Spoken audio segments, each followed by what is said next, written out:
প্রিয় শিক্ষার্থীবৃন্দ, Martin Luther college কর্তৃক আয়োজিত অনলাইন ক্লাসে তোমাদের স্বাগতম।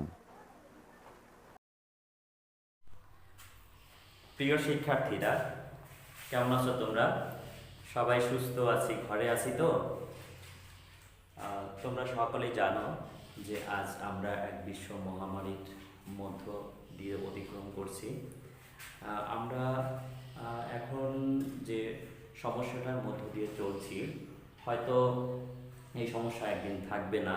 আমাদের জীবনযাত্রা আবার আগের মতন ফিরে আসবে। আমরা সবাই আবার বিদ্যালয়ে যেতে পারবো, কলেজে যেতে পারবো। তো আমরা অনেক দিন ঘরে আছি, পড়াশোনা করছি তো, নিশ্চয়ই আমরা পড়াশোনা করছি।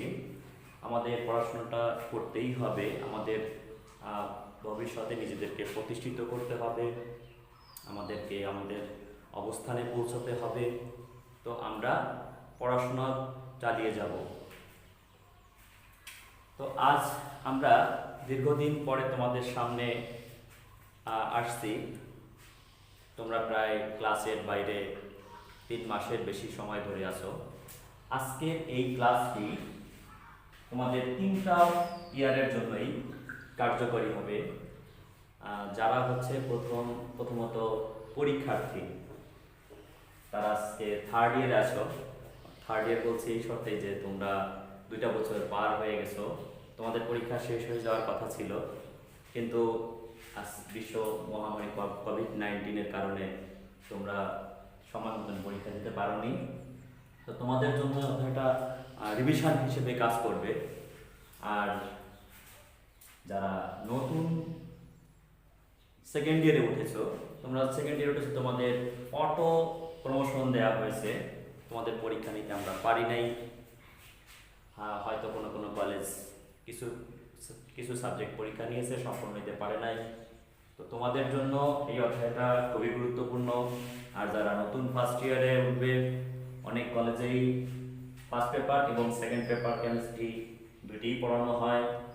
তো তাদের জন্য এই অধ্যায়টা গুরুত্বপূর্ণ। আচ্ছা, তাহলে আজ আমরা শুরু করতে চাচ্ছি রসায়ন দ্বিতীয় পত্রের প্রথম অধ্যায় থেকে পরিবেশ রসায়ন। তো পরিবেশ রসায়ন সম্পর্কে জানতে হলে আমাদের পরিবেশে কি কি আছে এই সম্পর্কে আমাদের সবারই সবকিছু ধারণা থাকতে হবে, সবকিছু ধারণা নিতে হবে। তো আমরা এই অধ্যায় থেকে মূলত জানবো হচ্ছে বায়ুমণ্ডল কি, বায়ুমণ্ডলের সংযুক্তি জানবো, বায়ুমণ্ডলের বৈশিষ্ট্য জানবো, আর বায়ুমণ্ডলের গুরুত্ব, বায়ুমণ্ডলের অঞ্চল সমূহ, এই বিষয়গুলো আমরা আলোচনা করার চেষ্টা করব। তো শুরুতেই তোমাদের আমরা আলোচনা করছি বায়ুমণ্ডল কি বা বায়ুমণ্ডলের পরিচিতি সম্পর্কে।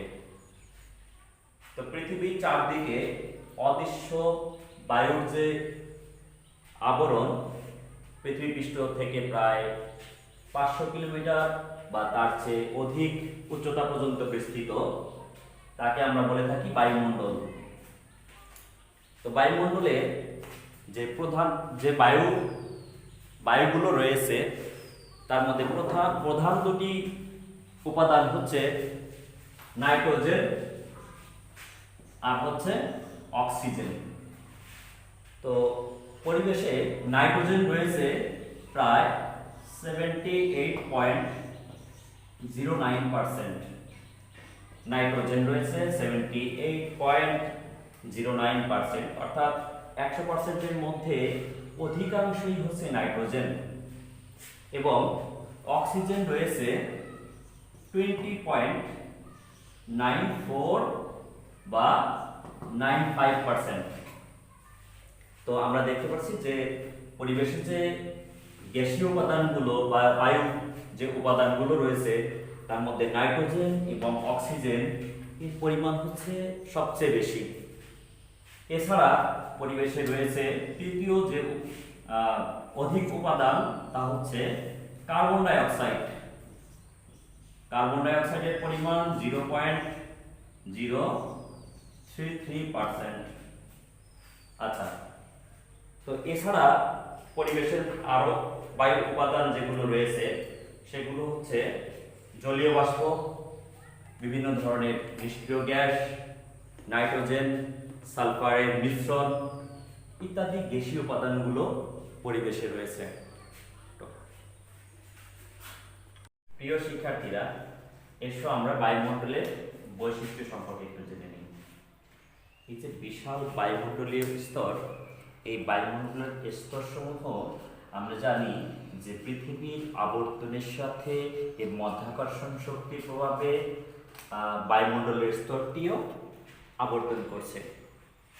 আচ্ছা, পৃথিবীর মোট ভর কত তা কি তোমরা জানো? তো পৃথিবীর মোট ভরের 10 লক্ষ ভাগের 1 ভাগ হচ্ছে আমাদের এই বায়ুমণ্ডলের ভর, এবং সেই বায়ুমণ্ডলের ভর হচ্ছে, বায়ুমণ্ডলের ভর বলতে বায়ুমণ্ডলের গ্যাসীয় পদার্থের ভরকে বোঝায়। সেই বায়ুমণ্ডলের গ্যাসীয় পদার্থের ভর হচ্ছে 5.0 × 10⁻18 কেজি। আচ্ছা, তো বায়ুমণ্ডলের গ্যাসীয় পদার্থের মোট ভর কত? বায়ুমণ্ডলের গ্যাসীয় পদার্থের মোট ভর হচ্ছে 5.0 × 10⁻18 কেজি প্রায়। এবং এই বায়ুমণ্ডলের যে গ্যাসীয় পদার্থগুলো রয়েছে, সেই গ্যাসীয় পদার্থের চাপ প্রতি বর্গ সেন্টিমিটারের ভূপৃষ্ঠের উপরে 1.033 কেজি প্রায়। এই যে বায়ুমণ্ডলের চাপ, এটি পৃথিবী পৃষ্ঠ থেকে যতই উপর দিকে যাওয়া যায় ততই কমতে থাকে, অর্থাৎ বায়ুর ঘনত্ব যতই উপর দিকে যাওয়া যায় ততই কমতে থাকে। পৃথিবী পৃষ্ঠে অর্থাৎ সমুদ্র সমতলে বায়ুমণ্ডলের চাপ 760 মিলিমিটার পারদ বা 76 সেন্টিমিটার পারদ হয়ে থাকে, যাকে আমরা 1 অ্যাটমসফিয়ারও বলে থাকি, যে 1 অ্যাটমসফিয়ার বায়ুচাপ। আচ্ছা, এই উচ্চতা যতই বাড়তে থাকে ততই বায়ুমণ্ডলের চাপ কমতে থাকে। পৃথিবী পৃষ্ঠ থেকে 15 কিলোমিটার উপরে বায়ুমণ্ডলের চাপ হয়ে থাকে 100 মিলিমিটার এইচজি, এবং পৃথিবী পৃষ্ঠ থেকে 100 কিলোমিটার উপরে বায়ুচাপ হয়ে থাকে 3.0 × 10⁻⁷ কেজি প্রায়। আচ্ছা, তাহলে আমরা একটু ধারণা নিতে পারছি যে বায়ুমণ্ডলের বৈশিষ্ট্য সম্পর্কে, যে বায়ুমণ্ডলটি হচ্ছে যে পৃথিবীর মাধ্যাকর্ষণ শক্তির প্রভাবে পৃথিবীর আবর্তনের সাথে বায়ুমণ্ডলের গ্যাসীয় পদার্থগুলো আবর্তিত হয় বা আবর্তন করতে থাকে।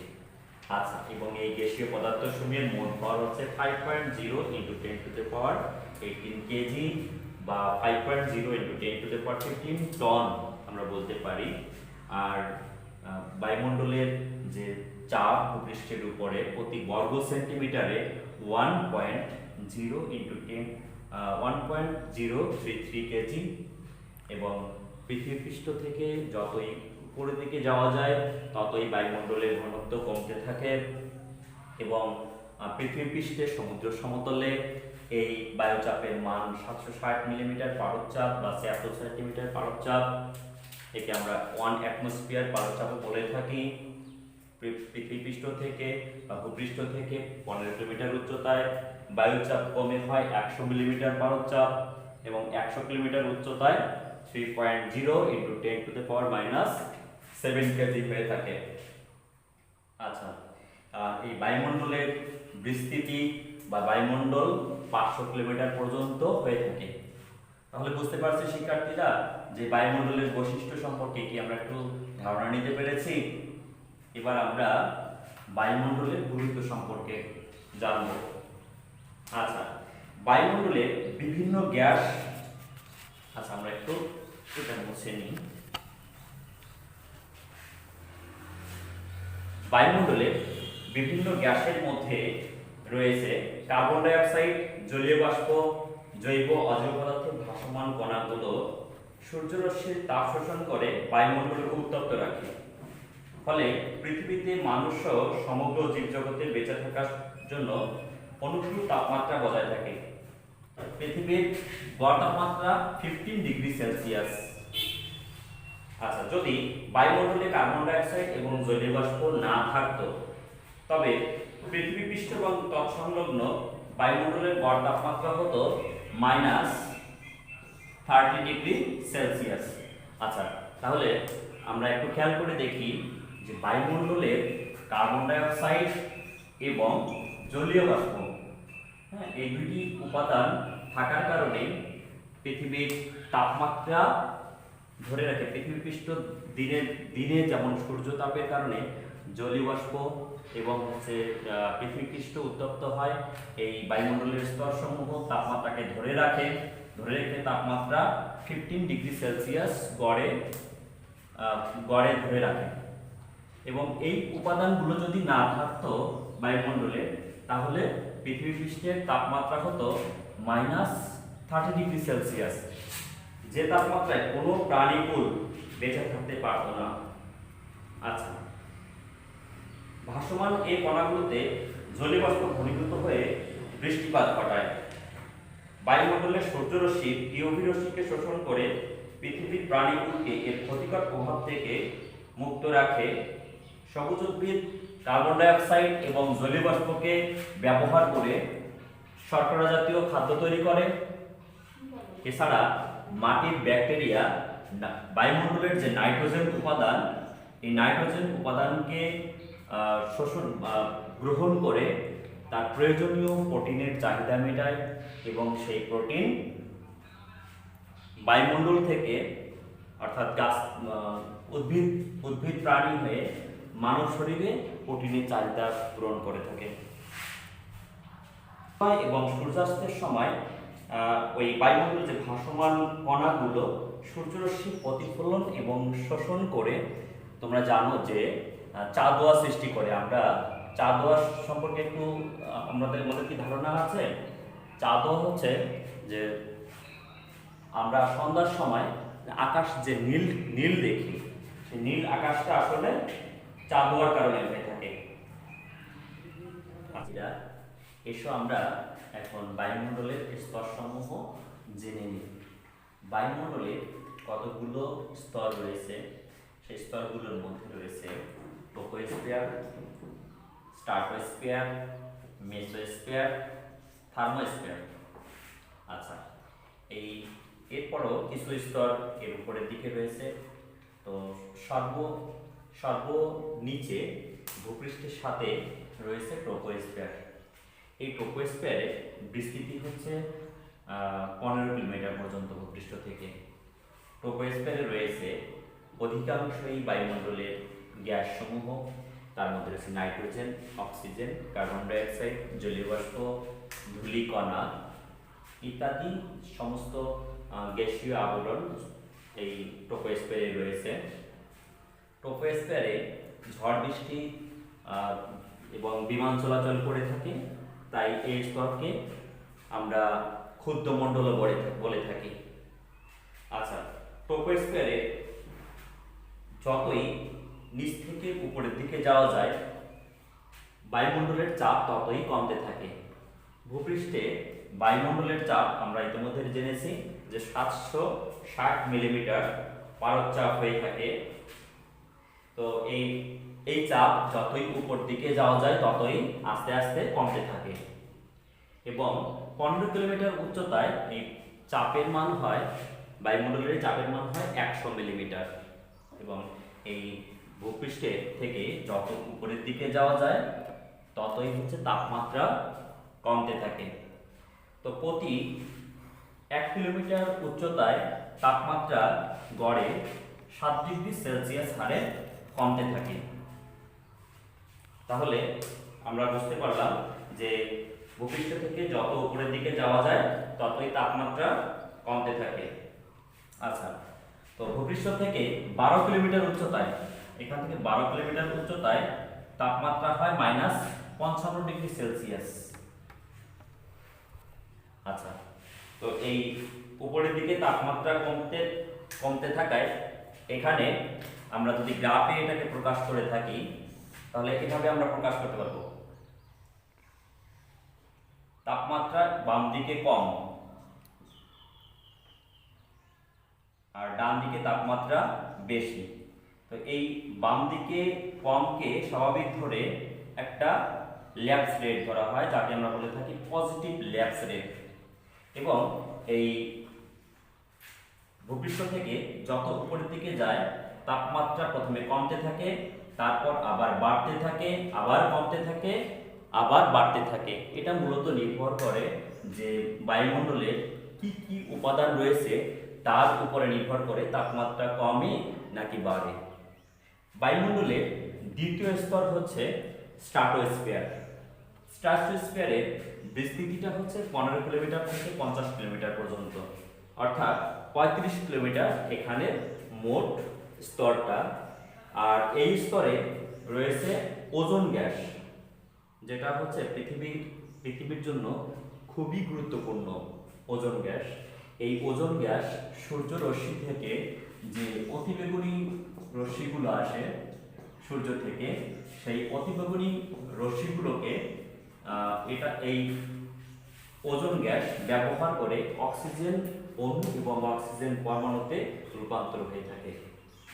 অতিবেগুনি রশ্মিকে আমরা ইউভি লাইটও বলে থাকি, যেটাকে আমরা এইচনিউ দিয়ে প্রকাশ করি। যে এই ইউভি রশ্মি অক্সিজেন গ্যাস গ্রহণ করে ওজোন গ্যাস গ্রহণ করে অক্সিজেন এবং অক্সিজেন পরমাণুতে রূপান্তরিত হয়। এভাবে যে এই সূর্য রশ্মি থেকে যে অতিবেগুনি রশ্মিগুলো গ্রহণ করে, এই কারণে হচ্ছে এই স্তরের তাপমাত্রা আস্তে আস্তে বাড়তে থাকে। তো এখানে -55 ডিগ্রি সেলসিয়াস থেকে তাপমাত্রা আস্তে আস্তে আবার বৃদ্ধি পেয়ে 2 ডিগ্রি সেলসিয়াস হয়। এখানে -55 ডিগ্রি সেলসিয়াস থেকে তাপমাত্রা -2 ডিগ্রি সেলসিয়াসে পৌঁছায়।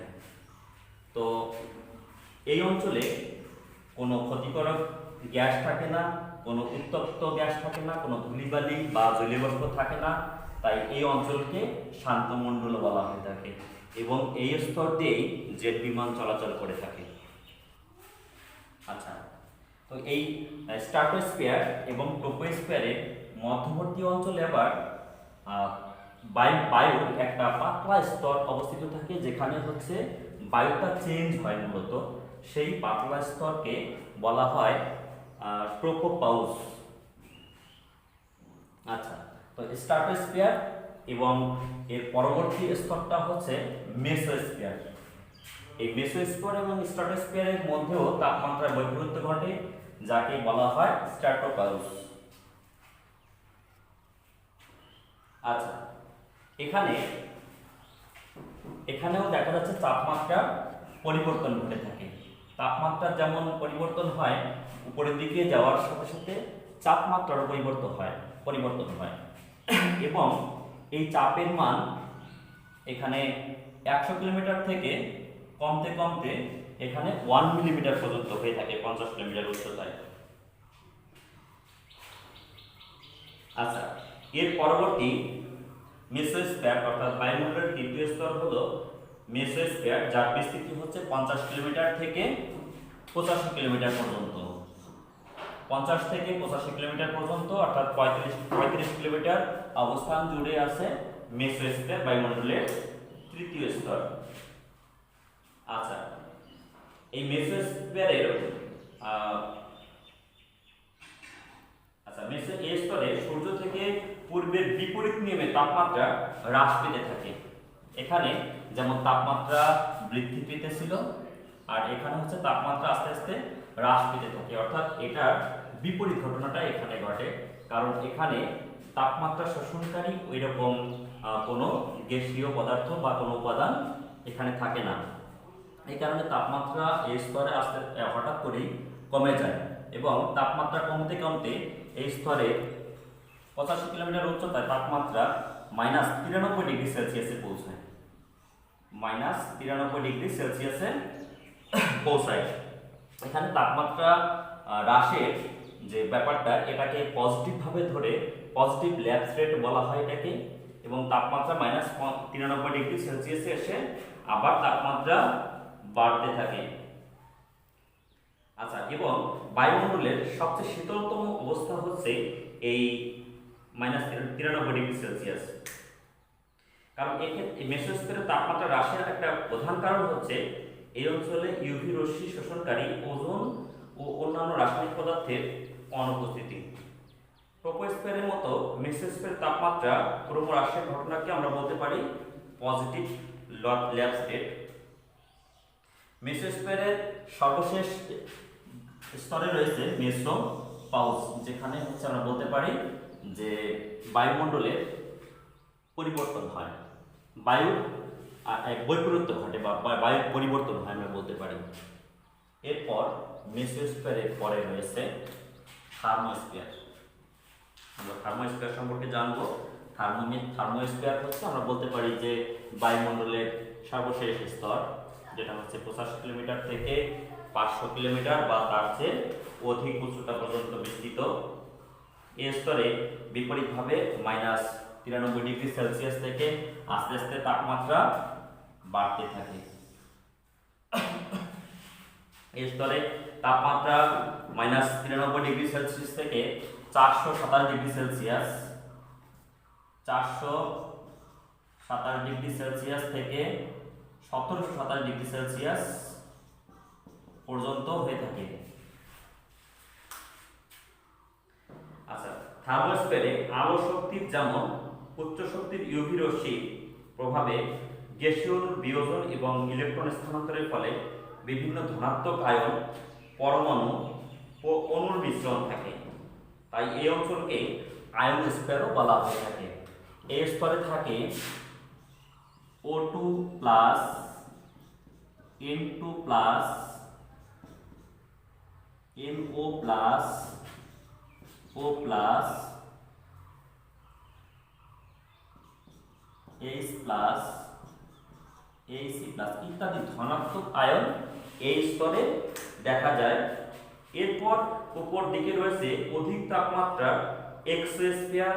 এক্সোস্ফিয়ারে হাইড্রোজেন ও হিলিয়াম গ্যাসের পরিমাণ বেশি থাকে। এক্সোস্ফিয়ারের উপরের দিকে রয়েছে চৌম্বক স্ফিয়ার।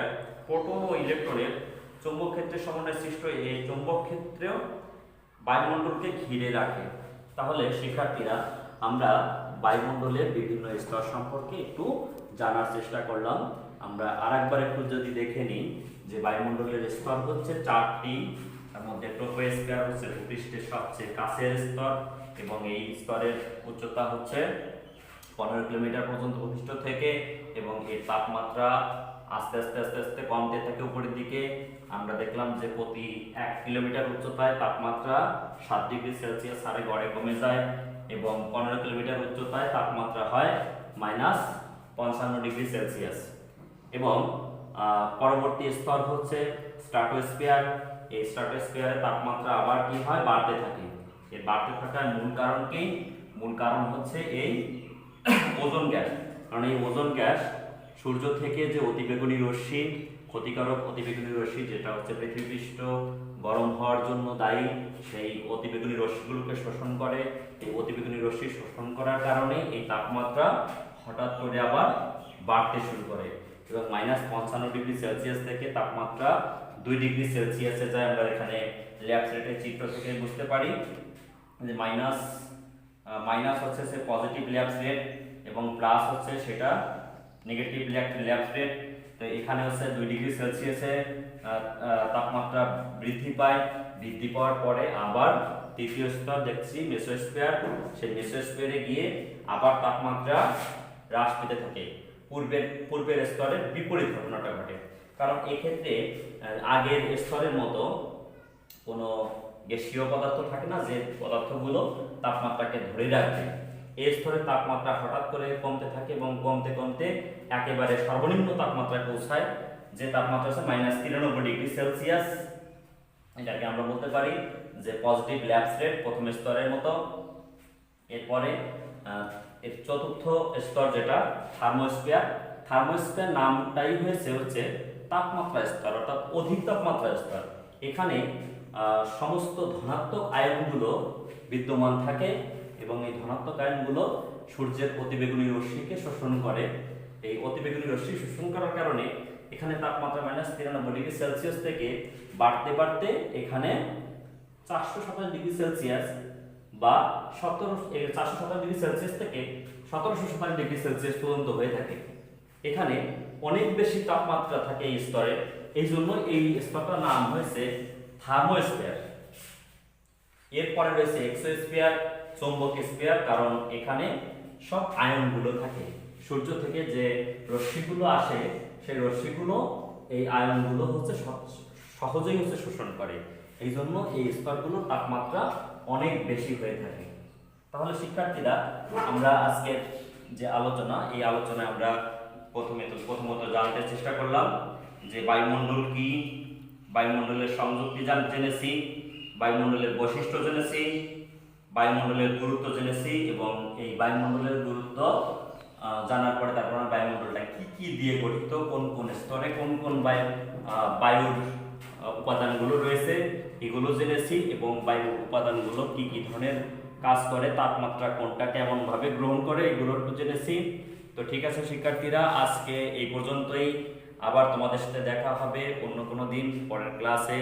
সবাই ভালো থেকো, সুস্থ থেকো, সবাই ঘরে থেকো, এবং তোমাদের সাথে আবার আমরা প্রতিষ্ঠানে আবার একসাথে হব। সেই উপরওয়ালার কাছে, সবাই সৃষ্টিকর্তার কাছে প্রার্থনা করো। ঠিক আছে, ভালো থেকো।